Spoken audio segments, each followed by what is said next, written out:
Ito mga kailaw, yung na-harvest kong gulay. Baka may 1 kilo kalahati ito. Ang ulam na. Makakalusot na ako ng 2 ulam nito. Bye-bye mga kailaw. Sana huwag niyo kalimutan akong i-follow, subscribe, at i-like para yung iba ko pang mga mapanood pa ninyo. Maraming salamat sa inyong panonood ng aking video. So, good morning mga kailaw. Gusto ko sa inyo sanang gusto kong ipakita sa inyo itong mga bunga ng ampalaya ko na ngayon.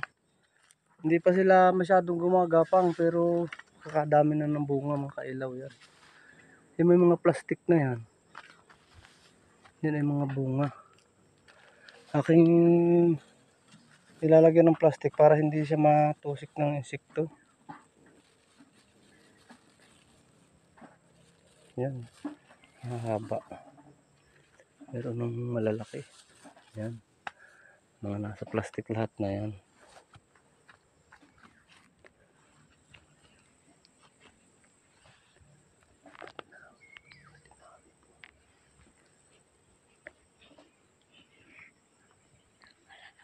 Yan. Tingnan naman yung makailaw.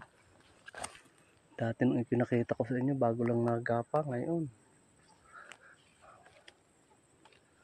Halos. Ito mga kailaw, buko pa pero halos labi na sa plastic. Lumalabas na. Mga kailaw. Puro bunga mga kailaw yan. Malalaki na. Yung nauna rito mga kailaw, na-harvest ko na. Naka-harvest ako dito na ng 7 piraso. Ito yung mga tangkay oh.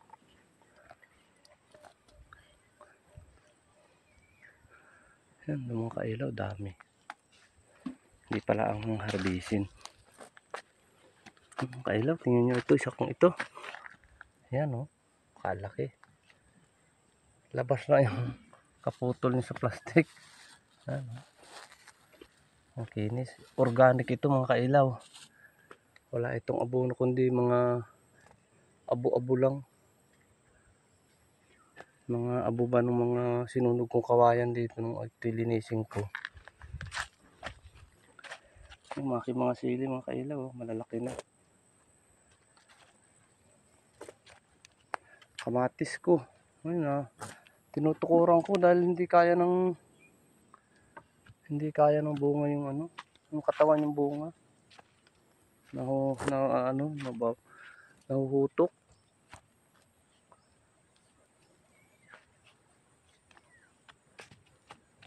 Kadami mga kailaw bunga.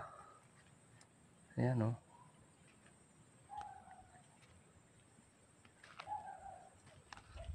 Buwig-buwig. Kadaming bunga.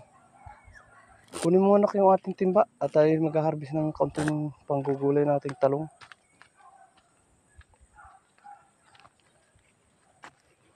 Nakailaw ay ito yung mga maliliit kong bagong tanim oh. Maganda na rin sila, hindi ko palang masyadong nililinis. Gawa ng sobrang init ng panahon natin. May din ka panangga sa init yung mga pag malalaki na ganito nililinis ko na.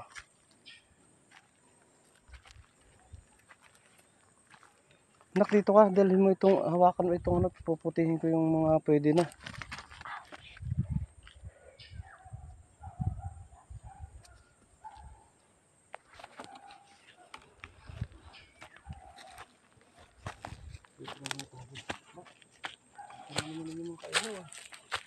Ang liit pa ng ano niya pero isang malaking bunga. Ang liit pa ka makailaw ng ano nito, puno. Yan oh, ang ganda oh.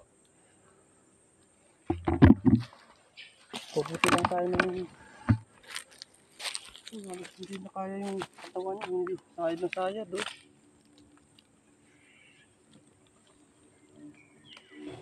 Yan. Sayad na sayad siya sa na kilo. Kaya kilo. Sayad sa lupa. Tingnan natin ito, mayroong tusik ng ha. Ito yung Wala mga kailaw abono ito. Yung organic.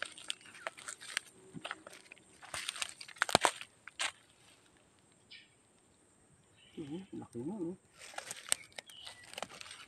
Laki na natin ito. Masyadong malalaki. Bukas naman yung iba. Yeah.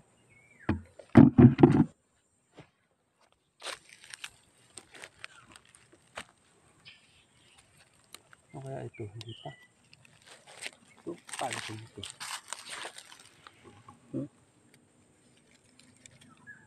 Pero buko pa.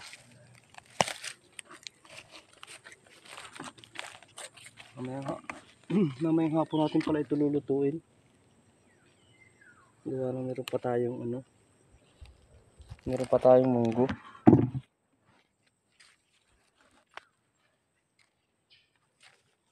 Iigisa yan, ano.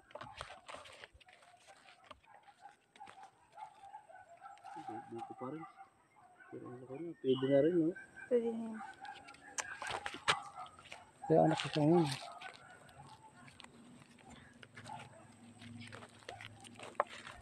Ito. Ay, kunin na natin yun. Ito, bilang tuwid. Maibig ka ito. Kunin natin ito. Ayan.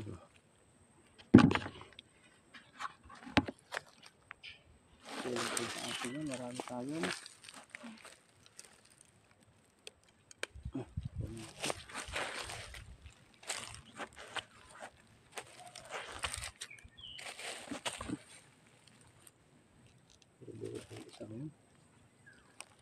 Ganda mga kailaw, oh.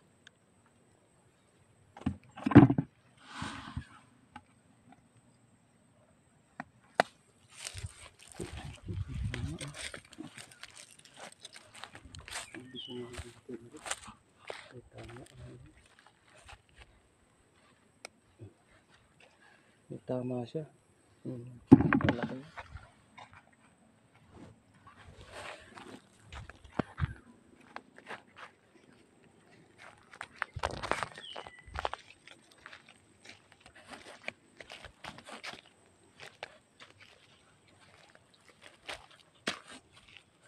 Ayun na kaya ano, isang malaki yun.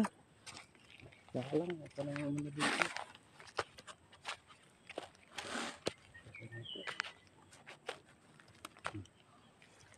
Wow, tuwid na tuwid, oh.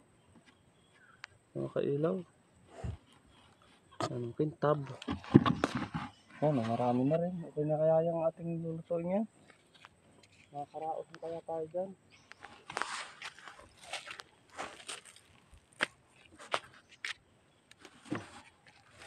Yan. Okay na. Tara, tukunin natin yung palaya naman, yung dahon. Yung inalis kong... Inaalis ko mga kailaw ang ano. Yung mga kailaw ang sitaw ko. Yan. Yan, mga sitaw yan. Nasa panabi. Gawa ng... Para mayroong mapakinabang doon sa tabi. Nilagyan ko ng mga sitaw. Hindi pa lang maakyat. Bago pa lang.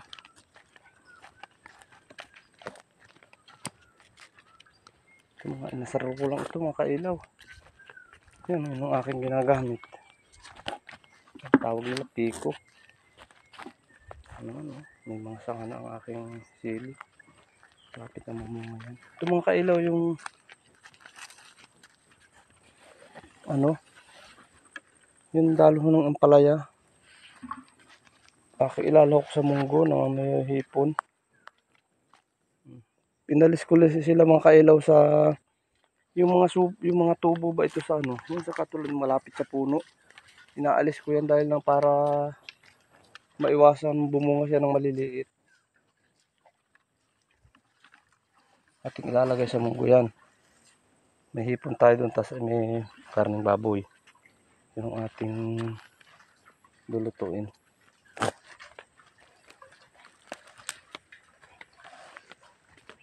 Kami uuwi na mga kailaw. Kaya may ako maliligo, baka ako mapasma. Kiko, ikaw. Mag-ano ka na? At ay,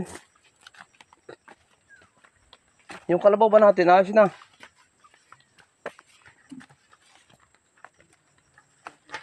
Lagyan mo ng tubig yan.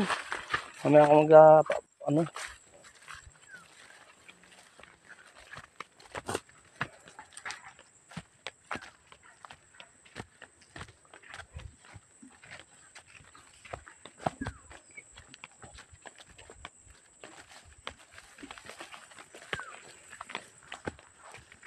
Ang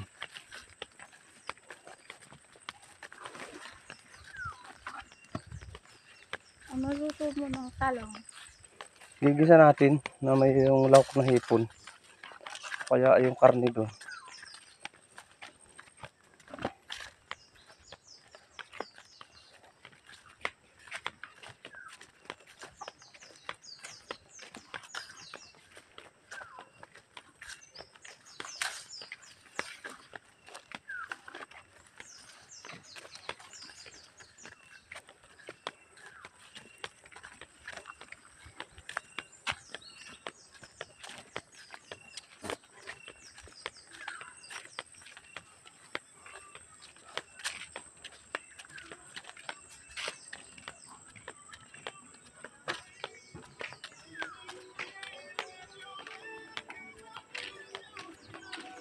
Yung gulay natin, lagyan mo doon.